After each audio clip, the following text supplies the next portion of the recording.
Today, coming to you with hat. Okay. Hi, everyone, and welcome again to my audiovisual channel. This is episode 135 of A Conversation About Art. I'm your host, Gabriela Handal, and today I will be talking with a returning guest for the third time, Robert Florczak. So if you want to support the show, please check the video description. And Robert, please tell us briefly about yourself for people who don't know about you, and also tell us why you're here this time. Okay, once again, I'm a lifelong artist, predominantly illustrator my whole life, but I've carried on three careers, which continue as also as an author and a musician. The author side kind of has been having a lot of activity as of late. I just finished writing my second book, or I should say, my second book has just been published, and it's called Good Art, Bad Art: A Guide to Judging Quality, which in itself is a very controversial idea that you actually can judge quality, and that's why I'm hoping it's going to pique interest in with the public. So that's where we are today. Okay. And I wanna show off and not to shill or anything for your book, but I have the book right here. It's a wonderful, like a textile sort of experience. At the very least, it's a hefty book. I used that word a second ago before we started recording, and I agree. It's a square book with a wonderful matte cover, and um, it's yes, I like this book a lot. So I would like it if you why do you think, or if you explained why it's controversial and well, if it's is it controversial only now, like in the last 5 years or something, or how long has it been since it's considered controversial to be like, oh, that work of art is bad, or that work of art is good, or this type of thing. Right, right. The concepts that I put across in that book would have been controversial at any time in the last 100 years or so. Mhm. It's the concept, it's the position that I take in the book that is controversial, and not so much that it's out today, but and also in some ways because as far as I know, and I've been sort of on top of this area of the arts for a long time, I don't think anyone has ever written this kind of thing. And in a way, it shouldn't be controversial because even though I'm making claims that there are ways, methods by which we can judge the quality of art, um, those claims are based on the actual uh, elements that artists themselves over the centuries utilized to produce the art that we're looking at. So it would make sense that you'd be able to then turn around on the work and assess it based on the same uh, elements that the artist used in creating the work. So it's not really new in that way. It's just that it has not been a popular way of looking at the arts in the last 100 years or so. Mhm. And why is that? Why has it been? Be, I think it's because around the turn of the 20th century, the discussion of these things for the first time left the academies and fell into the laps of a new field of art criticism, um, and so-called experts writing about it. And over time, one studied about art at universities that in courses that were taught by people in the social studies Mhm, and humanities, mhm, not by artists. So as I point out in the book, you're not getting when you're studying art now, you're not getting the viewpoint of the artist, him or herself. You're getting the viewpoint of an outsider interpreting what the art is. And over the decades, I've seen the results of that in talking to people about art that they've learned in school, and it seems like it was almost an indoctrination, as the same comments would be made, which ultimately led to uh, a sameness mhm, that everybody had in looking at art, and it was kind of disturbing. mhm, mhm, mhm. Um, A why? relativism, I should say. There became a relativism that, and I'm sorry to interrupt, but it ended up being nothing more than the famous adage of beauty's in the eye of the beholder, which implies that it's all relative. And if that's the case, then anything goes and nothing goes. And it can't be that way if you look at great art. There had to have been some standards that were utilized to create great art. And so this book is about that. Why do you think it is that it resulted in that it continues to result in that situation at the hands of a sociologist or history people or whoever it is, both in writing about it and teaching about it? Because I I feel like it insinuates. I mean, I'm not exactly saying that you're saying this, but does that mean in that case that only artists can talk about the work and only artists can teach about the work and only artists can talk about art history?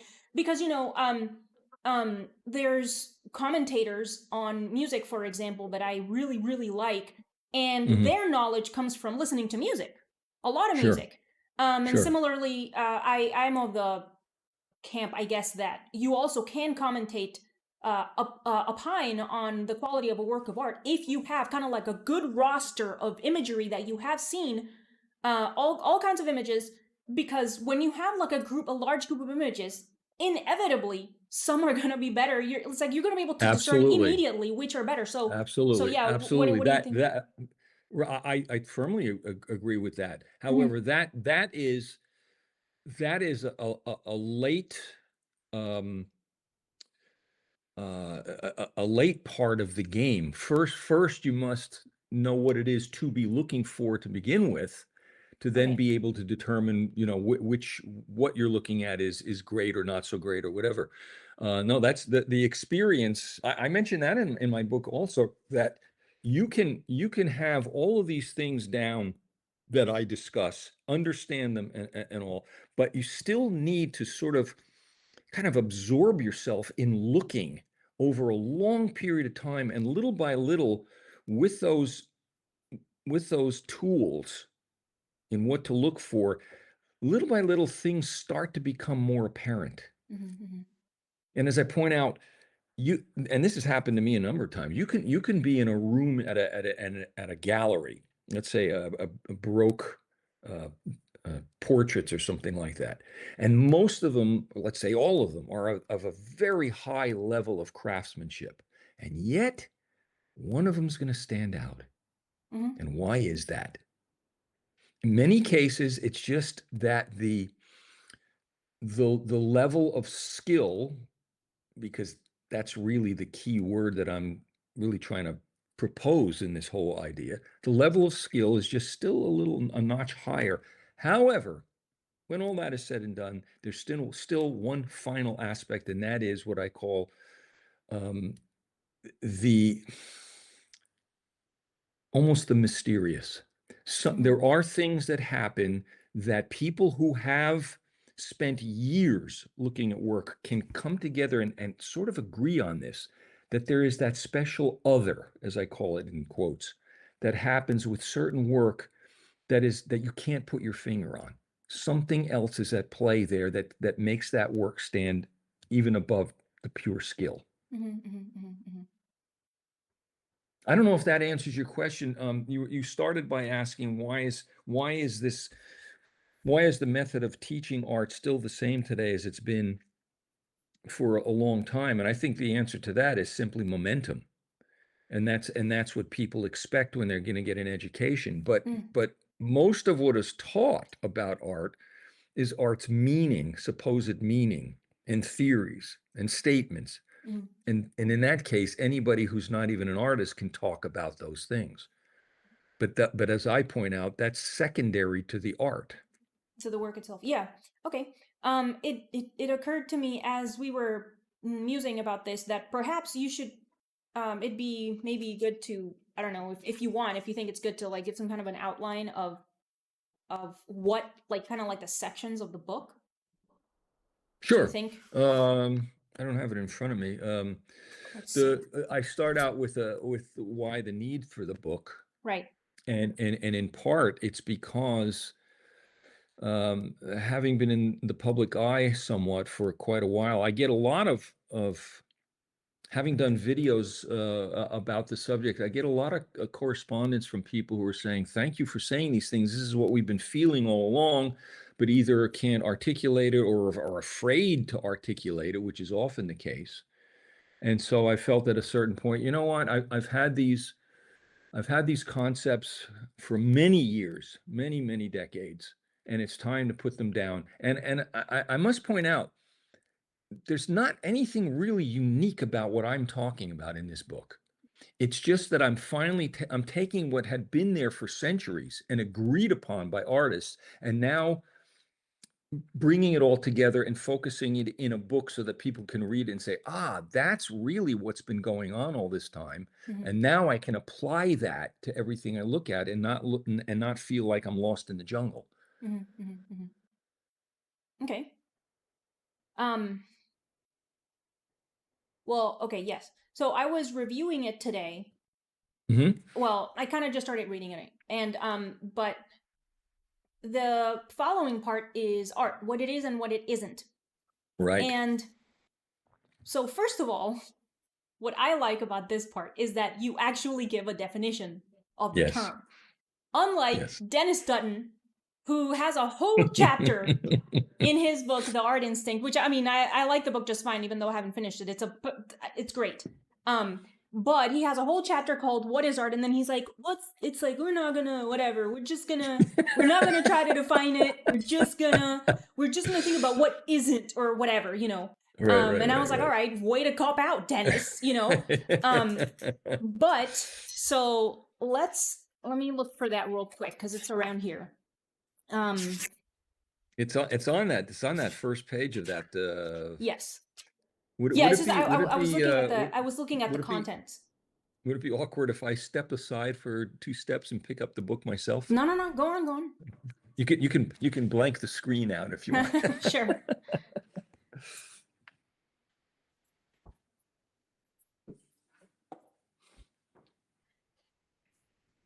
Okay, here we are. Yes, I've got it. Yeah. Also, nice. Yeah. Well, I'm is it okay? Is it okay if I read the definition? Well, absolutely. You say it in the first episode. That you had here. Art is the visually creative depiction of an idea and or emotion. I think that's great. Straightforward.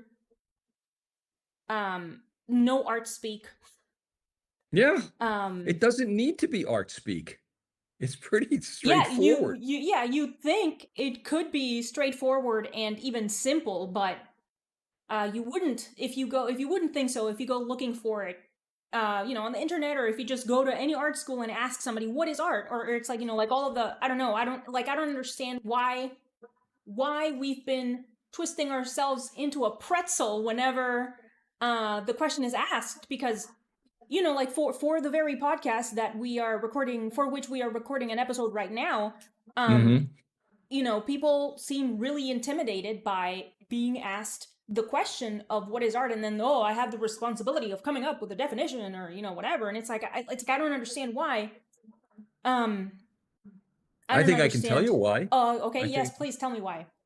Because over time, in modern times, more and more people, I won't say artists, more and more people have wanted to include things that I would consider outside the realms of art to be considered art, and fade out, fade in. Now you have all these various types of things being claimed as art, and if you were agreeing to those things being claimed, now you're going to have to really revise your definition, and it's going to start getting crazy. That's why. I mean, if you the banana taped to the wall, if you're going to consider that art, and for the purposes of discussion here, I'm not even making a critique of that, but if you're going to consider that, now you must vary the definition. And I think that's why we've come to a point now where there's so many things being claimed as art that it's inevitable that the definition is going to be, crazy and intimidating to try to define for people. Okay, that's a fair defense. Fair in their defense. Yeah, yeah. Okay, so why is it? So I mean, all right, just give me a minute. So some people call this addition to the umbrella, so-called Mm-hmm. would-be umbrella of art, of the term, the evolution of art. Mm-hmm. Oh, like now, yeah, performance and installation and the action painting, Pollock and all this stuff, like yeah, all of that is art because now art includes all of these other things because it has evolved. That's right.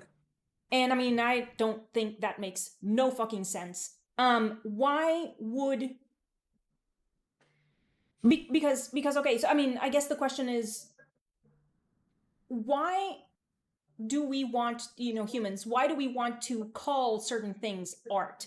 Because performance is just like shitty acting. Installation is just interior decoration, for Right. example. Right. So those are not art. Visual art, like if we're talking about like music or literature, like those are not those things. So they don't get to fall within that terminology. So then why is it that we want to call certain things art that are not? I have tried, after all these years of having these concepts, one of my goals whenever I write or speak is to try to be as concise and to the point as my definition of art is, Mm-hmm. and not to get verbose. Mm-hmm. And I choose my words very, very carefully, especially when writing. And I actually have an answer to your question in the book. Mm-hmm. At this point in the book, it's on page 148. I happen to have been talking about, well, it doesn't matter at that point. I say the reduction to statement in art, which is much of what art is today, does have its understandable appeal. It allows everyone to become an artist since no demonstrable skill is necessary. Mm-hmm. And that's about what it is right there in just that one long sentence. I just simply go on and say, in this age of worshiping equality, art as idea is a great equalizer because anyone can have an idea. And if art is to include beyond skill ideas, then everybody can be an artist. Mm-hmm. Mm-hmm. And that's, to many people, that's very that's very alluring. Hey, I can be considered an artist. I can Mm-hmm. be in art books and in commentaries and things because I have an idea. No skill, but an idea. Mm-hmm. Okay. Does that answer that for you? Yes, but then I have other questions. Okay. Okay. Um, so, yeah, that makes sense. But why would, because because it seems to work in some fields and not in others. I mean, and you say that in the book as well. It's like, yeah, why is it that you can get away with the things you can in art, but you can't in music and you can't in movies, for example? That's And I mean right. that's just talking about other artistic fields, because it's like you Mhm. also cannot get away with it in medicine. You can't No, get away with it in in sports. you can't get away with it in sports. So then it's like, why is it that art is the one that fell victim this way to that whole thing? Yes, there's a simple reason for that that also is discussed in the book. Art is the only area of creativity which is not connected to commerce. There is no box office for art, but there is a box office for movies. In a sense, there's box office for film and music and that, because in other words, there's a direct connection with the public. If a film is going to be released by a film studio to the public and charge $20 a ticket at the box office, and it is the cinematic equivalent of a Jackson Pollock painting, nobody's going to show up for that. And it's going to fail. Mm-hmm. But give them current levels of cinematic skill and show them Lord of the Rings, and the lines are going to be around the block because people want to be entertained with the best there is in that field. Same thing for any of the other fields. In art, that connection of the artist and directly with the public does not exist. It's the artist, the galleries and museums, and the art critics. It's a cabal, and favoring investors. That's what it comes down to. But the investors themselves are not determining what they're buying based on any kind of accepted levels of skill standards that have been developed over centuries. It's all marketing. What is the latest in thing that I think if I bought some of these, then 10 years down the line, I'll be able to sell them at auction and make a profit on them. There, for instance, just as an aside, there are art investors who buy up art at auctions around the world, and the works go into a warehouse. They never even look at them. So that animal doesn't exist in those other fields because there's a connection with the public. Public doesn't buy a ticket, doesn't buy your book, doesn't buy your CD or whatever you want to say. It's not gonna succeed. Okay, so what was the connection in the past, before this whole situation? What was the direct connection between the artist and the public before? Well, before the modern era started in around the 1860s, you had artists had patrons, and patrons weren't buying the art for the purposes of investment. They were buying it because they themselves knew, or the people that in the field that they associated with knew what was the great art. And it also seemed to correspond with how the public saw the work, because that was in the days when you didn't have movies and TV and things like that. And the public would go to these fantastic exhibits of the great artists of the day and pay entrance fees for that kind of thing. And they knew from their own experience going year after year, they would know that work in front of them was bang up, was really, and the word would get around and that type of thing. And so that's how the work was perpetuating itself, based on perceived skill, not on some interpretations of ideas or meaning or statements and things like that, which is difficult to assess.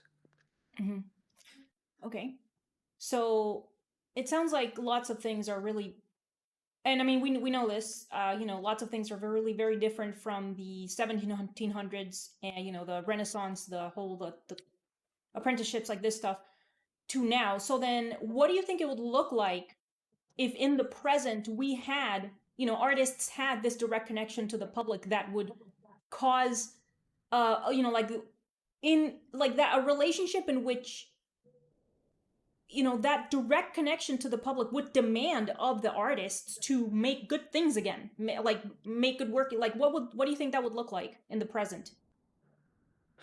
I think it would probably look like galleries and museums being the equivalent of theaters, whether movie Charging theaters for or live entry? theaters.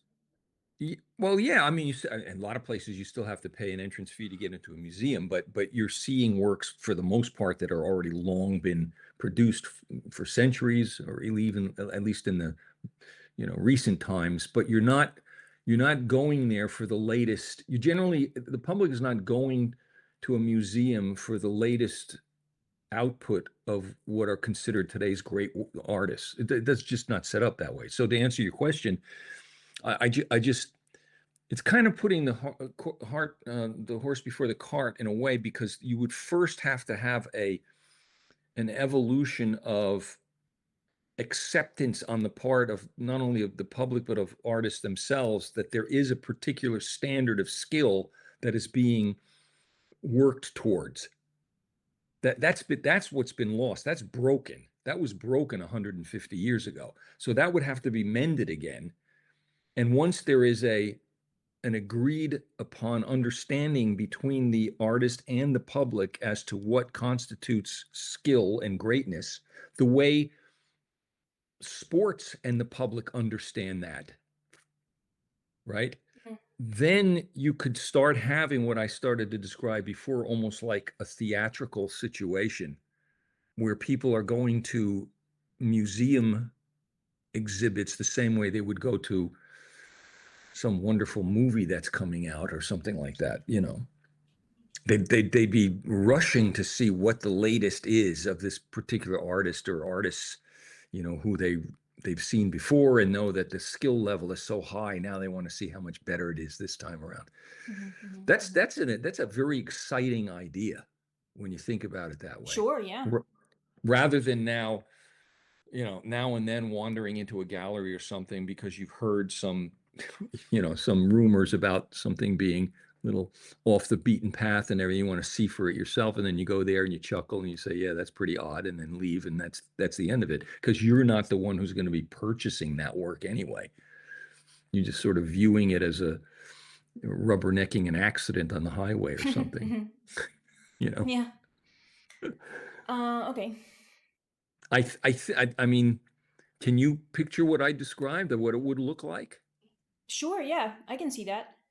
I can see that as a way of making it so that the artist has some kind of responsibility Yes. in the kind of stuff that they make, because we don't right now. That's a good word. That's the perfect word. There is no sense of responsibility. Yeah. The artists in the academy, the salon exhibits of the 1860s in Paris or London really understood that. They had a responsibility to the public, not just to the patrons who were buying their paintings. That was almost already established, so they wouldn't be worried about that kind of thing. But they cared about the public. They wanted to elevate the public's sense of aesthetics around them. They were very keen on that connection. Today, it's often literally opposite. It's a thumbing of nose to the public. The public are the rubes who don't know better. Right. If they would just read my 4.5-page long description of what my art means, then they would start to understand it. That's the big word, understand, rather than have responsibility to the public. The public has a responsibility to understand me, and then maybe they'll just maybe begin to appreciate what I'm giving them. Do you think that the public even has to be involved? Because I'm thinking of I started reading Atlas Shrugged. By I have reading her art essays. I have that pending, and I want to, and I will. But it occurred to me to start reading Atlas Shrugged, and she was a wonderful writer. And anyway, I think the book so far seems to be kind of like this comparison of like the individualist versus the basically a Marxist who thinks that the common good is way better and is kind of like the first consideration of everything one does. And so, like, I mean, the reason I bring that up is because she had, like, in her objectivism, part of what I understand is that, you first take care of the individual, and that is gonna have a ripple effect of benefiting the common good and society as a whole. So then this responsibility that we're talking about in this case of the artist, do you think that the public is strictly necessary? And the reason that I'm asking that again is because when I'm making something, and I figure the people of the academies and the salon and everything, they didn't want to be associated with something shitty. So it was kind of like a matter of their personal dignity to make the thing as best as they could. And perhaps pleasing the public came after because they made the thing as best as they could. So what do you think about that? Well, keep in mind that your statement there is predicated when you're saying they didn't want to be associated with something that was done that was shitty. That's predicated on the idea that there had to been agreed Other upon people. standards to begin with Right. to even determine whether something is that bad or not. We don't Yeah. have that anymore. We don't have it at all anymore. Mhm. If you're bold enough and you can get somebody's interest enough in the field today, you can come up with the most bizarre thing, and it has nothing to do with whether it's good or bad. Those terms are not even used anymore. Mhm. And so the field is nowhere near the same as it was in the salon days, because no one's worried about their reputation. They're not. And I want to make another statement here about this responsibility to the public. That's not to say that the great artists of the past were subservient to the public. Mm. Because often the problem with the public is it can start to reduce down to a common denominator. And you do want to raise, it is your responsibility also as the artist to continually raise the level of appreciation on the part of the public. You don't want to only appeal to their interests. Right. Otherwise, it starts to become a bit, pedant, pedestrian, and things like that. So it's just when we were talking about them being responsible, it meant that the public was considered in the mix. The same way filmmakers are today. It's a perfect Music. analogy.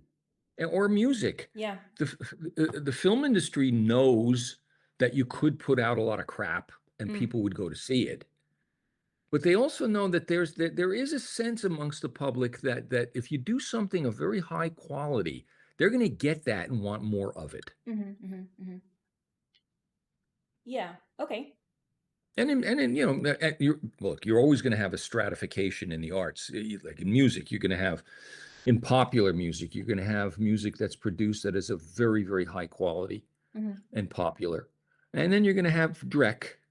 And the thing is, with the population size we have in the world today, there's always going to be enough people out there who are willing to, buy the Drek and prefer that. So it's always going to be the case. So as was in past in the art world, there was always art for the folk, as it was called, the folk arts.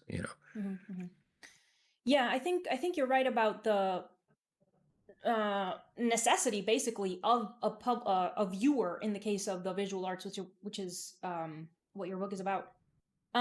Because you know that thing about a tree can fall in the woods, but if no one is there to hear it, did it really make a sound? Whatever. And it's like, yeah, I made this great song and stuff. I wrote it. It's awesome. But then it's like, kind of, what is its point if nobody else is going to listen to it? Is it like, was a song really made? It's like, was a work of art really made if nobody is looking at it? It's like, yeah, Leonardo's Last Supper is like still there because we still want to look at it, and That's right. because That's right. more people want to keep looking at it, That's right. I've always thought the best least common denominator of that analogy is a joke for a comedian. A joke is not fully a joke until somebody's laughed at it. Right? Yes. Yeah, I think that's actually even better because the joke elicited a response. So then in the case of the work of art, it's like if the artist can produce the work of art in such a way that it will elicit the experience of beauty in the viewer, then it's like, all right, that's what you want. Right. As long as we understand what you want to elicit, what kind of response you want to elicit from the viewer. Right. If it's simply meaning, then that undermines the uniqueness of art, because you have meaning can be in almost any medium of creativity. Sure. So meaning is secondary. Each medium has, because of its definition, has that prime element that makes it unique amongst the other mediums of creativity. So you can't use meaning as the prime reason for eliciting a response from the public. Oh yeah, no, I no. say to my book, people will say, I've heard this very often.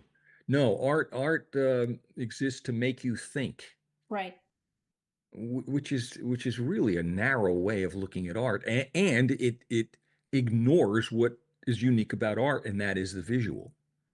Right. If it's to make you think, you could describe what the painting is all about in words and have them walk away and just read a transcript of it and get the meaning that way. Hmm.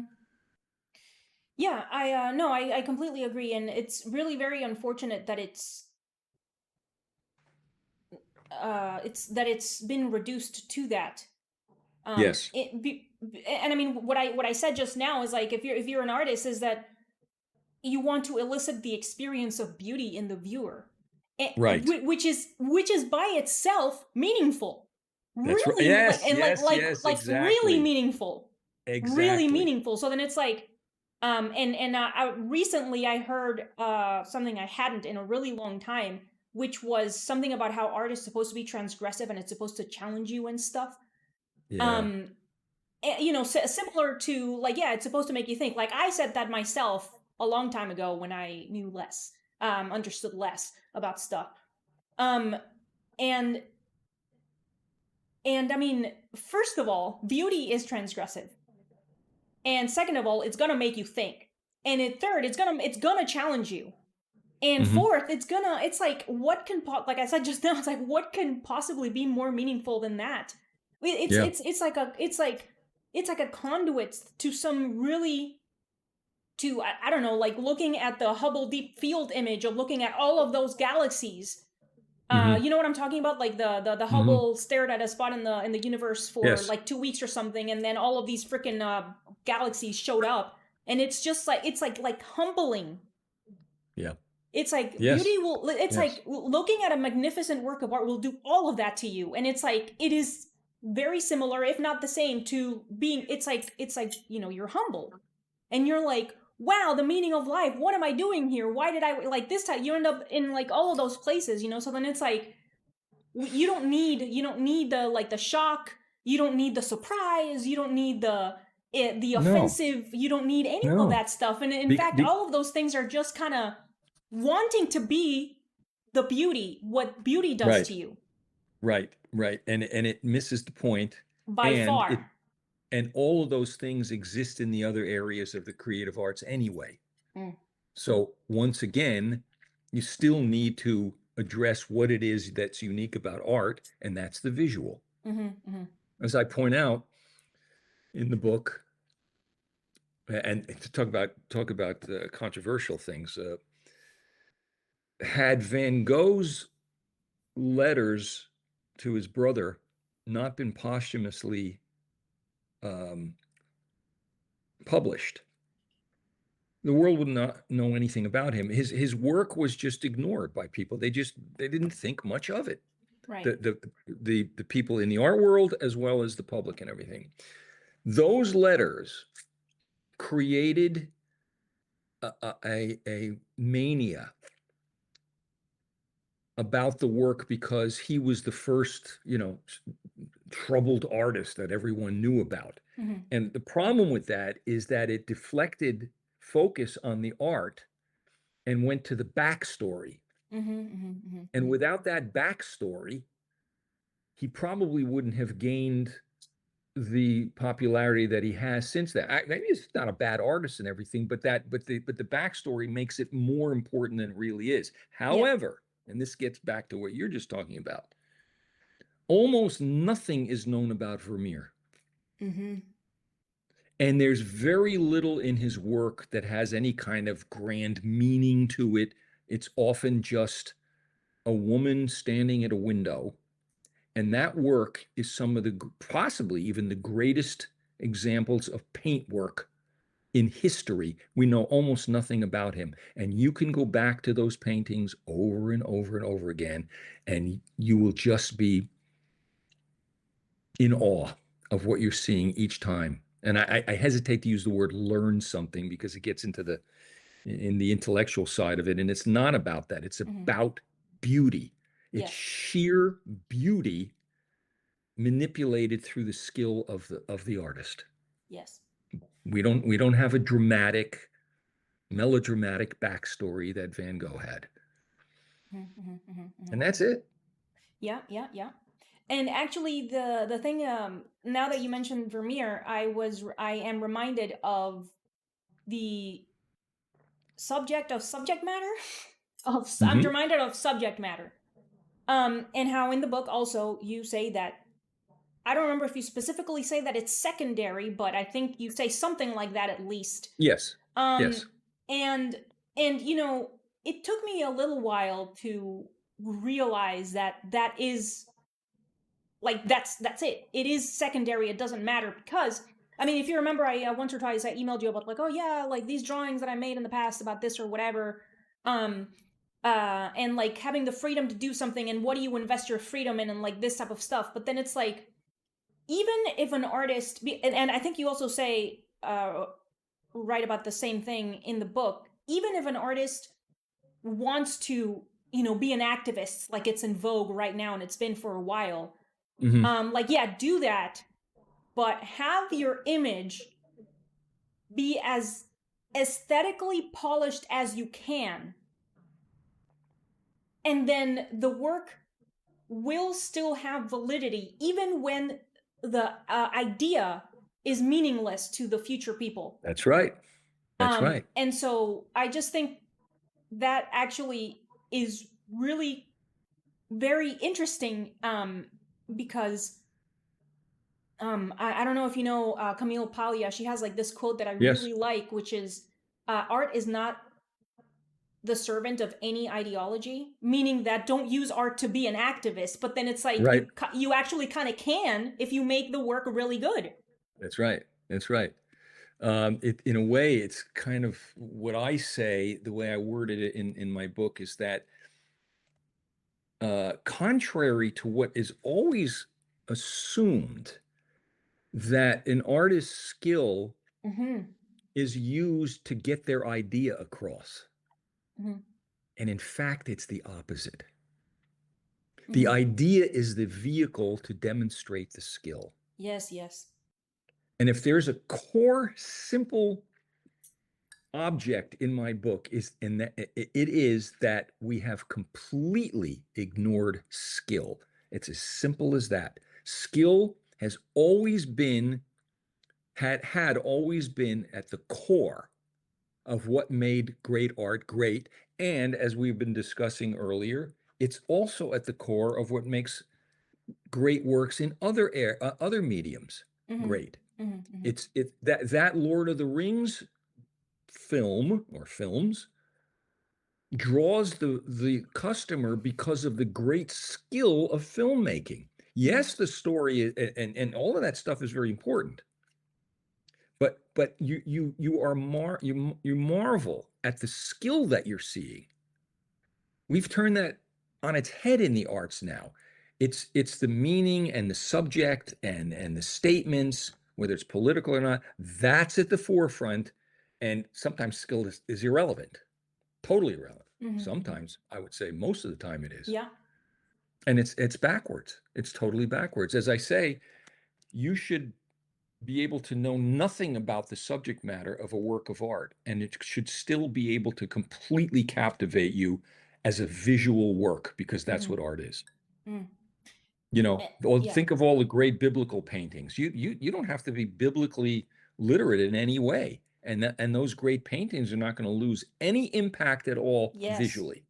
Yeah. Actually. Knowing the information only enhances the experience, but it's not dependent on it. Yes. Yes.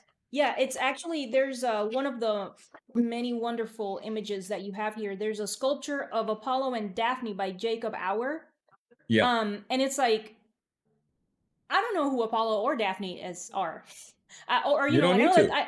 yeah, it's like I know that some Greek thing or whatever. Who knows what tragedy happened between them? But it's like I not only do I not know right off. It's page. What is that page? Page 3. Page 3, yeah.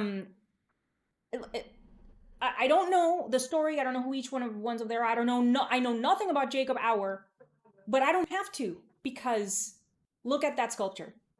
Yeah, because of what you do know. And what you do know is you're looking at skill. yeah, it's that. There's no Yeah, question. that sculpture is amazing. It's kind of funny because like I said, I was kind of looking over. I started reading the book, and um the first so you had this whole situation with the estates of artists not wanting you to have their images in the book, and Hmm. one of the ones who had the confidence to let you do so was de Kooning, and Hmm. I was like immediately infuriated at this piece of shit ass painting. Um, and yeah, it's like because I mean that's one of the things that I think the book does so well, because you're putting these really magnificent things versus the shitty stuff, and it's when you have them right next to each other, it's because okay, so then this takes me back to why I started the podcast, okay? Because for the longest time, just like forever, I didn't understand why a drawing that I make, that I put a lot of work into, a lot of effort and trying to make it look just right, just whatever it is, why it's at the same level as a brick in a pedestal in the corner of Hmm. wherever it is. Like, I don't Hmm. understand how those two objects are similar in any capacity, other than, yeah, they're made out of matter. Okay, cool. But then it's like, otherwise, I don't understand why it's like they are worth, like, if I price my drawing at $1,500, like, I don't understand why is the brick in the pedestal also $1,500. Like, that makes no sense to me. So then Or it's like, more, or or more more. sometimes, yeah. So then it's like, I don't understand why that is permitted. And then it's like again, when you put them next to each other, because you have one page with something, and then you flip the page, I mean in your book, and you have the Kooning painting, and it's like, Hmm. yeah, that is completely different. Like, this is not good at all, you know? Yeah, I'll tell you that you're actually pointing out an example there of one of the ways the book is unique, and that is it's really it's the book is really two things. It's a book of artistic philosophy about aesthetics and whatnot, but also something that is never ever done, and this is also an area of controversy for the book, is I actually show the reader through the understanding of aesthetics of how paintings and sculptures are put together or how they've been put together for centuries, understanding the the beauty and complexities of all the elements of aesthetics in each medium. Mm. And once you've understood that, you can then, as I show in the book, look at a great work and see how it, lack of a better word, abides by those aesthetic standards, and how the other doesn't at all or weakly does it. And it becomes night and day when you see it in front of you. So with um, the the painting you just described, I show almost in a schematic Mm-hmm. with lines in the picture showing you why it's falling apart compositionally. After having looked at a similar kind of painting where I've pointed out with a schematic or whatever why the previous one is much more effective. Yeah, the What page is previous, that on? yeah, it's page 17 for the Maxfield Parish, and then page 19 for the de Kooning. And yeah, Right. the it's just so unpleasant. Well, yeah. It's all pure emotion. But no, is it? I feel like Yes, even yes. That. no, I feel like that is giving de Kooning too much credit. um, Well, that's what his supporters would tell you. I mean, they say, oh yeah, of you're course they using. could read his mind. Sure. Um, Well, in trying to defend against the idea that he was using any kind of traditional sense of good compositional form, mhm, they would say, well, he wasn't following that. That wasn't his idea. That wasn't his motive. right. Which is always a weak defense in something like that. He was just purely, what you're seeing is what he felt in the moment on that area of the canvas to splash this paint on there. And so we're supposed to acknowledge and be, enlightened by that or something. But when in fact, it's a mess. Nobody wants to say it.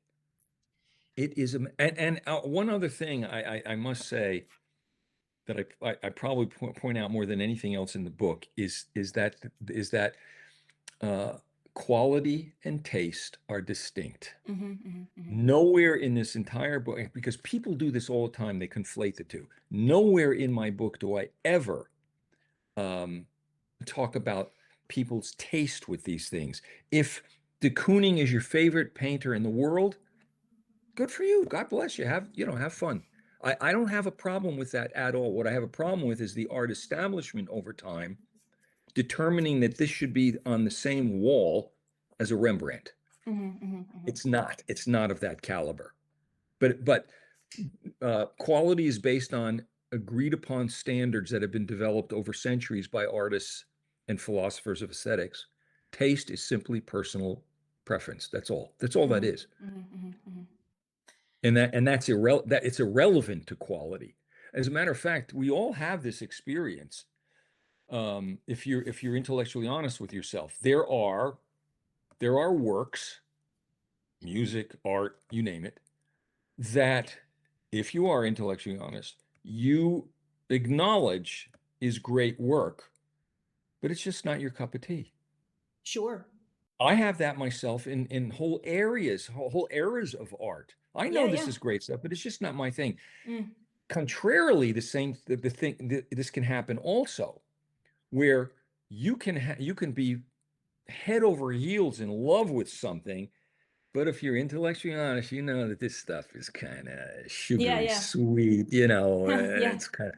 But what people tend to do, and it's just human nature, is because you like something, you want to imbue it with a standard of quality that it doesn't deserve.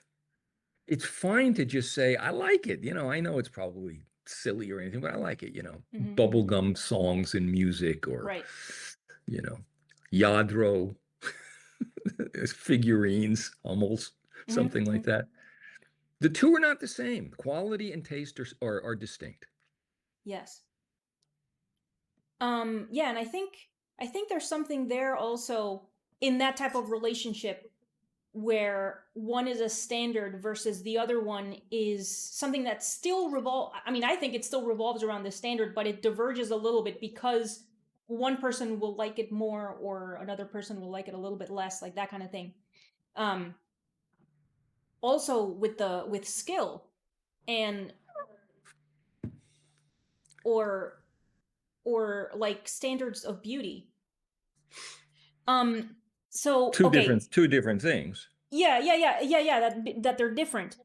So I'm not entirely sure about what their relationship is. I'm gonna have to think about it a little bit more. What is this art establishment you speak of? Today? Yes. That I'm referring to today? It's the people who operate the museums and galleries and the auction houses and at the upper echelon of criticism. The art critics at the major publications and things like that. That's the art establishment. They're the ones who determine not only what the public is generally going to see, because there's only just so much room on space on walls and space in people's attention, but also determining what is to be taken seriously as a result of that. And none of that, I'll keep coming back to this, none of it is based in any way on skill. It's based on, very often today, is based on novelty. Yeah. So when I was studying at the Cooper Union in New York, late 60s, early 70s, it was really cutting edge. And I was really out of my element there because I was a traditionalist. And I remember at the time thinking, I guess I just don't get it. Maybe somewhere along the line, I'll be walking along maybe and suddenly, wow, now I understand, which of course is not the case at all. And over time, I started to understand how it all worked, especially like in New York City, which is a nerve center for the art world Right. internationally. I mean, there are others too, Paris and London. And funny enough, now in looking back, I know that if I wanted to, I could probably play that game because it's simply a matter of there's so much competition in that world. It's simply a matter of what can you come up with that'll get people to do a double take. Mm-hmm. And the sky's the limit. That's the thing. So what I would be doing back then is I'd be sitting in my studio and just thinking for days and days until, right, you know what I'll do? I'll put these things together that people have never thought of putting together and do it in such a way that no one's ever done it before, and see if I can push the envelope a little bit of offending someone. But anyway, it would not be hard to play that game if you wanted to truly play it. And I'm sure a lot of artists do, Mm-hmm. because they wouldn't admit it publicly. They'd hide behind all of the wonderful art critiques about their work, the positive critiques from the art critics and everything. And, you know, as I say, the Cy Twombly piece that I have in my book, which is just swirls of chalk circles on a chalkboard, and it's sold for 60 million or something. Mm-hmm. We have no way of knowing that he just didn't laugh his way to the bank. There's no way to know it. Mm-hmm. Since its $60 million value is not based on demonstrable skills, Right. but because it was in the right place at the right time with everyone thinking, okay, this is the next thing, this is really great.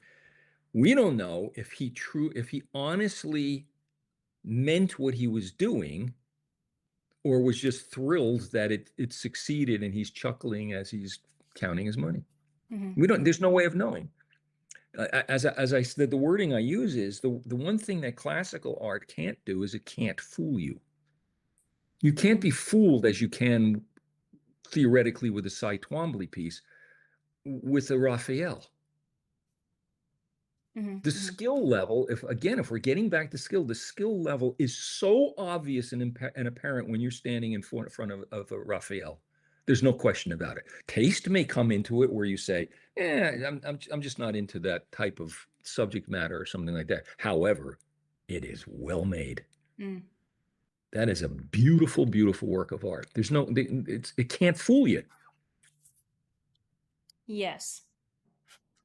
And that's a question I would ask people in the arts today. Doesn't that aspect bother you? Doesn't it bother you that it's very possible that at least a small percentage of the artists that you're dealing with in your world might be punking you to no end? And you'd never know it? Yeah.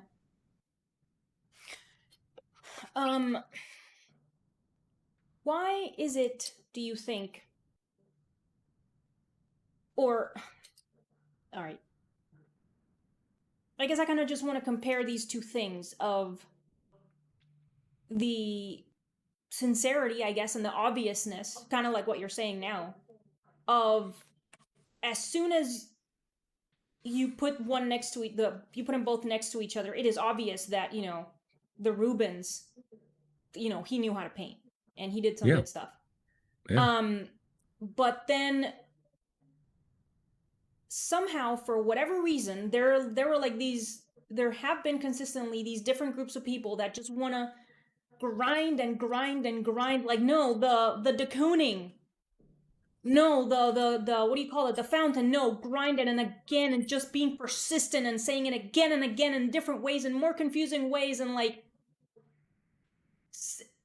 somehow kind of actually convincing some people and getting some people to believe that stuff.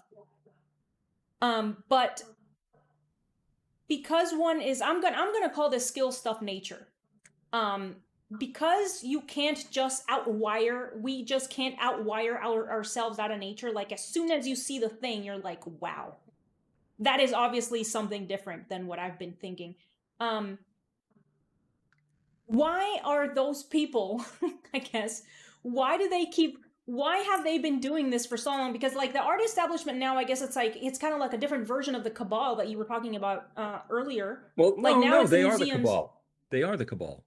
Yeah, so but it's like it seems to be composed of different people because like now it's the auction houses and the museums, and then like in the time of Manet, it was like the writers. I mean, like the Oh yeah, newspaper yeah, yeah. writers Hmm. Hmm. galleries. Right. Why Although they didn't have the power that that same establishment they has today. no, I mean they didn't have the power, but they paved the way. They Hmm. paved the. It's like if they did not slog through the trough of mud with all of their concerted effort and consistent effort, because they never stopped with like like just like shitting on Meissonier and like that type of stuff to just completely crush him Yeah, yeah. until you get to the fountain. It's like, yeah, this is anti-art because art is stupid or whatever, until like all the conceptual, like until now where anything goes. So then it's like just what is their goal? Yeah, It's like, what is the point? you're describing one particular part of that whole evolution, Mm-hmm. which I always think of as the bored part. I think that kind of activity comes out of boredom. But I don't know if that represents all of the motivation from that time period. It was a slow process, remember. Right. So I'm not so sure that I agree that there's that element to it of just grinding things down, for the sake of destroying and to making and turning it into something different and unrecognizable from anything in the past. That all comes to me out of boredom and Mm-hmm. ennui. Mm-hmm. I don't know if that's answering your question about that at all, but I think it's only part of the whole evolution or devolution of classic art. There were other operatives involved, and those were the ones who were trying to capitalize on it. You Mm-hmm. know, I don't get into it in too much detail in my book. I mentioned it, but what was happening at that time is there were a handful of people who were buying up a lot of the work that was being rejected by the academy at the time, and they could buy up a lot of it because that kind of work could be produced quickly. So they were Mm-hmm. they were really trying to support these artists that were friends of theirs who couldn't get their work seen by the public at large or whatever. And then it got to a point where they realized these supporters who also knew people in journalism to try to manufacture slowly within the public's mindset that this work is really good and important. And by doing so, um, making the value of those pieces that they had been buying higher, and so that when they sell them again, now they're making a fortune on these things. There were two or three in Paris, for instance, who stockpiled paintings for a number of years, for 10 years. They couldn't get rid of them, but they just felt if we keep hammering the public through articles, and PR releases and everything, eventually they'll come around to seeing that this stuff is worthwhile, and it'll be good for us because then we'll be able to unload all the stock. Mm-hmm. That Mm-hmm. was going on too. That's almost never discussed, and you won't find that in university courses on the beginnings of modern art. Yes. So again, I don't know if that was answering your question about I loved your animated grinding down of things, because that is part of it, but I don't think it's the full story.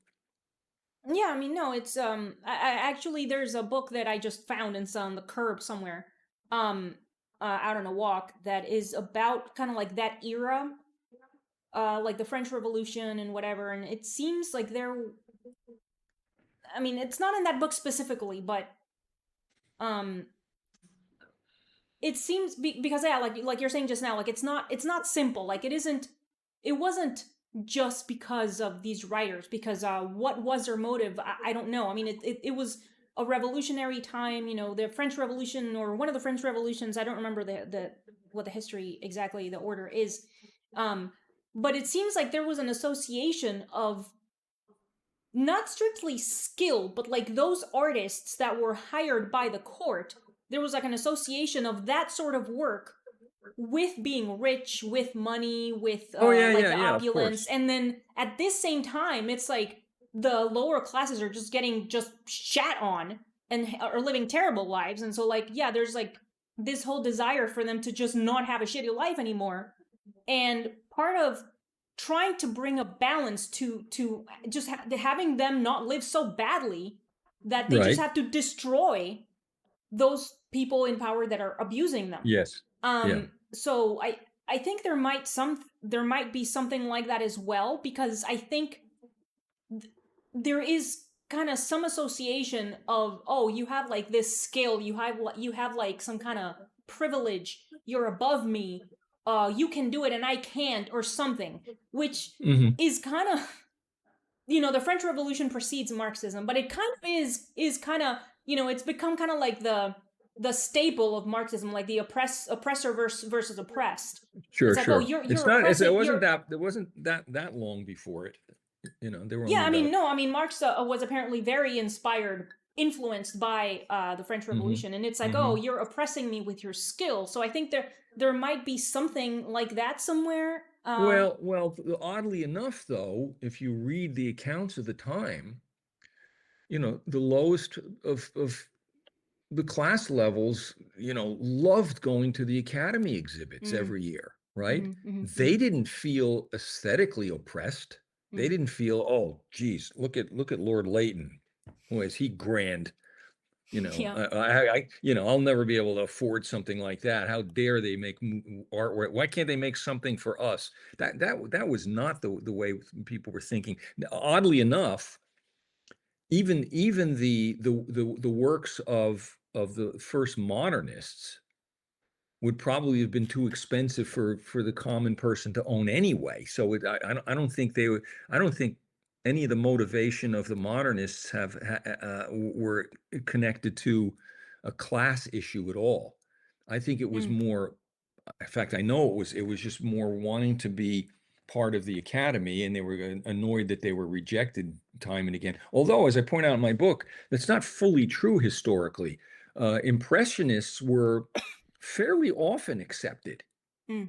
in the salon exhibits. It just not exclusively. Not everything they did. They still Right. had to meet the certain standards of the academy's demands, but they were in there now and then. Um, and as I was about to say, is as time went on, oddly enough, those paintings would have been just as far out of the reach of the commoner as the great masterpieces of the mid 19th century. So I don't think that was a motivation there. I think it was just on the part of the artists. I think they were just rebelling against the academy and weren't thinking so much about the public in that situation. Mm. But it's Yes. the arts. It's interesting. The arts of the mid 19th century is a fascinating time period because that Yes. was a huge upheaval that spawned the beginnings of what we see today. Yeah.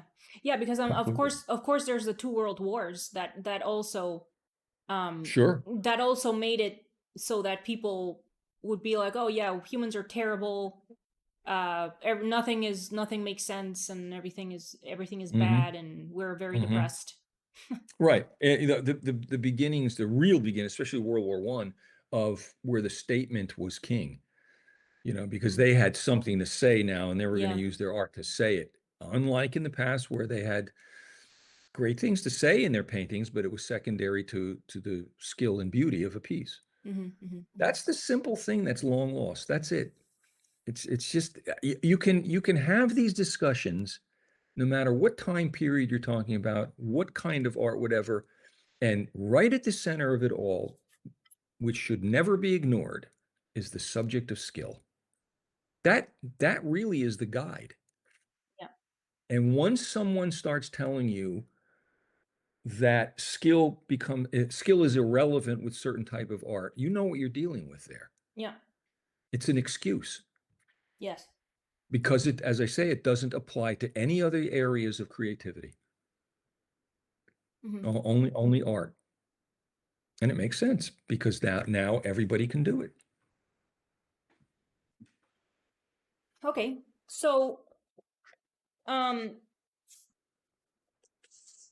where can people get this wonderful book?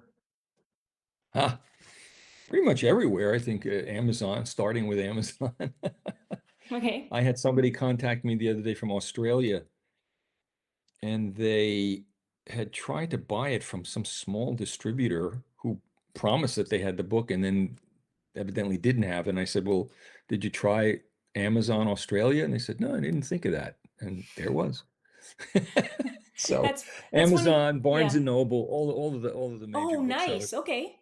Yeah. Oh, sure. Oh, yeah. It's everywhere. I mean, it's Skyhorse is a major publisher, and as you point out, they did a beautiful job on the book. Mm-hmm. And I might want to add one other thing about it for people who might think it's a dense book on art.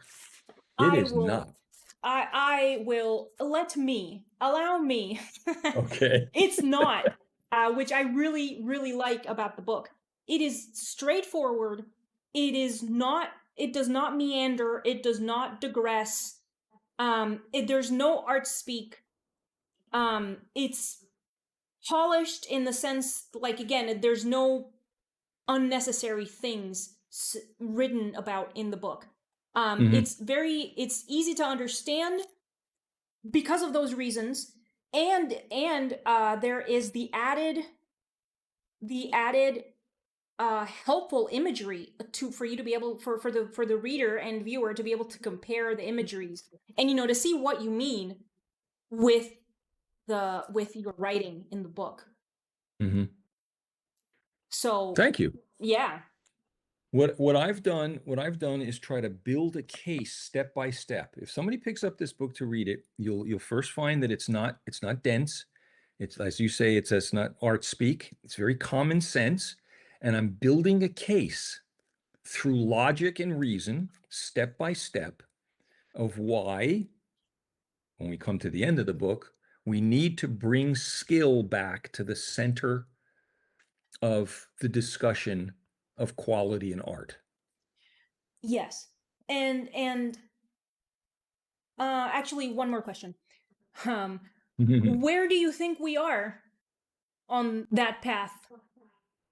Far afield. Are you hopeful that we Well, will let me maybe amend one that. day? Let me amend that. We're far afield, but we're less far afield than we were, say, 40 or 50 years ago, with the rise of interest in private ateliers. Mm-hmm. Yes. And people taking it, artists taking it upon themselves, you being one of them, who are reviewing quality of the past and what that meant and trying to utilize those elements in doing new work. There are more and more artists like that today than there had been in 100 years before that. I mean, it was really out of fashion when I was in art college back in the 60s and 70s. Traditional representational work was often literally frowned upon as being passe and archaic. Nowadays, you can find schools that will be teaching that type of thing. Yeah. However, we still are far afield because the apparatus for advertising that is still in the hands of the modernists and those who are more interested in the novel, in novelty. And it's just hard to break that. As I point out in the book, there's still great art being made today, but the problem is you have to search it out. Yeah. You really have to search it out. A few people have asked me, why didn't I, in my own book, why didn't I include what I consider good stuff being produced today? But I didn't want to get into that because that's kind of it's kind of a touchy thing, because I wouldn't want to be in a position of having to be the person, giving my imprimatur to to a handful of artists today when there are many, many of them. And I just say to the reader, search it out. It's out there. Yeah, It's okay. out there. I come across an artist all the time in passing where I say, "Whoa, that's great. It's too bad. It's too bad that the world doesn't know of this person." Another problem is a practical one too, and that is, you know, the competition for people's Attention. attention today is beyond belief. I mean, what are we, 8 billion people in the world? I mean, what was it in the Renaissance, And Right. it's just not easy to do it anymore. I'll give you an example in music. In the old days, the way it used to be, you thought you had talent and you put yourself a little ensemble together and you played around in nightclubs and you hoped a music scout heard you, and then maybe you got a record contract and a record comes out and it would be on the radio, and there are only a few spots on the radio that it could be heard, and the Right. public takes to it and you get successful, and there you are. That was a real tough game to play because it was very narrow, very few opportunities. Today, anybody can make a piece of music and put it up on YouTube for the world at large to see. Mm. But will the world at large see it? Probably not. Why? Mm. Because there are 8 million other people doing the same thing at the same time, uploading to YouTube. Right. It's just you asked me recently if I think that there are people today who could carve the Pietà. Mm. Of course. Of course. I do think Michelangelo, Van Gogh, I mean, I'm sorry, Rembrandt, these people are one in a zillion. But that doesn't mean there aren't others. Mm-hmm, mm-hmm, Yes, mm-hmm. they're there. It's just that we don't have that setup anymore for the public to see them or even be able to do something about it, even if they did see them. Um, and there's also the thing that um the even the guys that we greatly admire now, they were not famous immediately either. No. It took a while for them to get their recognition. So that is of course also applicable to anyone in the present. Yeah. Like they Yeah. might just be getting their start right now as we speak, and it's like by them, it might be a while before they get in front of you or me, or anyone. Mm-hmm. Mm-hmm. Or it'll be a while before they become a household name. You know. Yeah. Yeah. One last kind of sad thought about it all is that even when exposed, the public is also exhausted. We have, people I've gotten into discussions over the years. Well, could there be another Beatles, let's say, in popular music? And I don't think so, because when that happened, there was very little competition to the public's interest and attention. Yeah. All you had was a TV with 3 stations, a radio, an AM radio with your local station playing all the same songs, and a record player. That's it. Fast forward now, a potential rock group of great success is competing with all kinds of things with a 15-year-old's mind.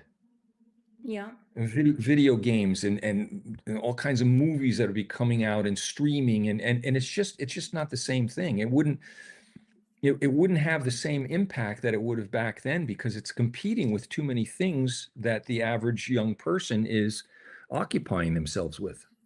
Does that make Um. sense? Yeah, it makes sense. I think, and I mean, of course, I'm inclined to agree with you because it is a lot of competition, and it is making it difficult. It does make it more difficult, but um, I think in a way that is almost like a hopeful sort of thing, because for somebody to be able to come through in that noise, they're gonna have to be amazing. Yeah, almost Among godly. yeah, among other things. So then So So then, I see what so you're getting at. In a way, by saying no, it's limiting our own imagination of what that could be, mhm. right? It would require, in fact, something that's beyond our imagination to cut through the noise, as you call it, which is a great way of looking at it. Yeah, Yeah. I suppose it is possible. Sure, Yeah, sure. because I also can, I mean, that kind of connects to what I asked you. That was off the record in another conversation.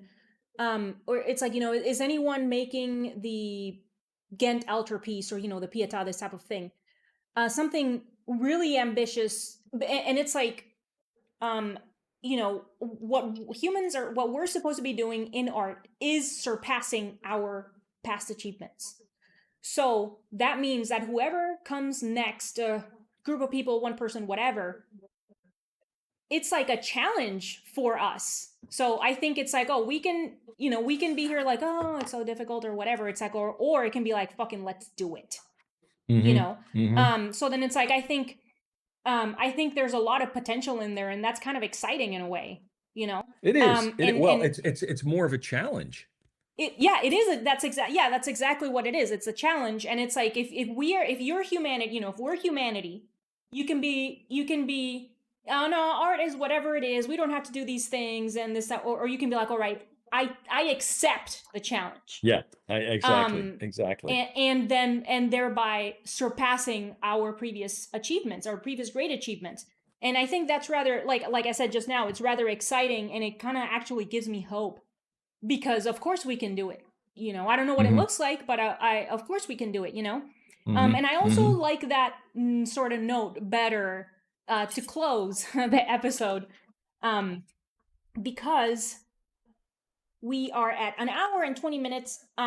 So you said this is on Amazon. It's also in physical stores, your book, right? Yeah, yeah, yeah. I figure you can also, like, it's probably also a link on your website. So all of that That's right. stuff is going to be, for anyone interested, in the video description. Have a look at it, and it's very instructive, and I also like that, because straightforward instruction is also sorely missing. Mhm. There's a lot of that. So, Also, if you want to just flip through, it's got drop quotes of oh, the most pithy ideas and comments. oh yeah, You could you know yeah. Let I've me let me show isolated let me show those. one. Let me show one. And I have to be back here because my camera, like, Yeah. they're in red, Yes, the red are the nice, drop nice and quotes. easy to see, and You they're memorize those, and you've got all your ammunition in those debates you'll get in. yes, yes, but yes, okay, yeah, of course, those are wonderful ways to summarize your arguments, which are very helpful Hmm. ones. So, thank you very much for your time, and for writing this wonderful book, Mr. Florczak. Well, thank you for having me, and I hope everybody takes a look at it. Yes, likewise. The links will be in the video description, everyone. Thank you, the listeners, for listening, and see you next time.